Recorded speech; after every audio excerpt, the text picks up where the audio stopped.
ডাকসু নির্বাচনে ছাত্র শিবির vote engineering করে জয়লাভ করছে। গতকালকে থেকে এই বিষয়টা ফলো করে প্রচার করা হচ্ছে। আপনাদেরকে একটা ভিডিও দেখাই।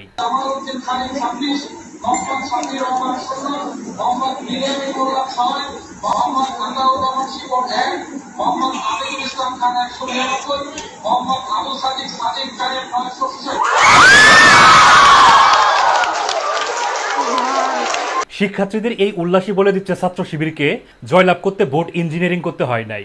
যদি ছাত্র শিবির ভোট ইঞ্জিনিয়ারিং করতো তাহলে শিক্ষার্থীরা এইভাবে উল্লাস করতো না।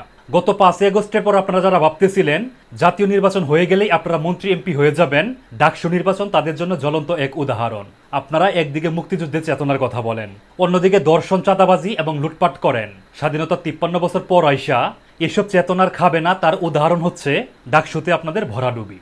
লাস্ট 1 বছর মানে গত 5 আগস্টের পর আপনারা উল্লেখযোগ্য কোনো কাজ করতে পারেন নাই। আপনারা একটাই ন্যারেটিভ তৈরি করছেন, সেটা হচ্ছে জামাত শিবির রাজাকার। আওয়ামী লীগ যে ন্যারেটিভ শিখাই দিয়ে গেছিল, আপনারা সেই একই ন্যারেটিভ নিয়ে গত 1 বছর লাফালাফি করছেন, যার ফল ডাকসুতে আপনাদের ভরাডুবি। ডাকসুতে যারা ভোট দিয়েছে সবাই তরুণ, তারা সবাই হৃদয়ের গভীরে বাংলাদেশকে ধারণ করে। কিসে ভালো হবে কিসে মন্দ হবে সেটার বোঝার ক্ষমতা অবশ্যই তাদের আছে। তাদের এই ক্ষমতা আছে বলেই ব্যালট বাক্সে তার প্রতিফলন দেখা গেছে। এখনো সময় আছে, এসব ট্যাগিং এর রাজনীতি বন্ধ করেন। জনগণ কি চায় সেটা শুনেন।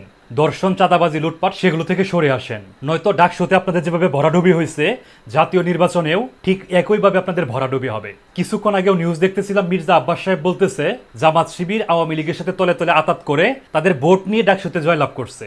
এই যে এইসব লেম এক্সকিউজ, এগুলো বন্ধ করতে হবে। এগুলো বন্ধ করে জনগণের কাছাকাছি আসতে হবে। আপনারা যে জনগণের প্রতিনিধিত্ব করতে চান সেই জনগণের সাথে মিশতে হবে, নয়তো আপনারা যাদেরকে জামাত শিবির রাজাকার বলে গালি দিচ্ছেন তারাই ক্ষমতার মসনদে বসে আপনাদেরকে শাসন করবে। ধন্যবাদ সবাইকে।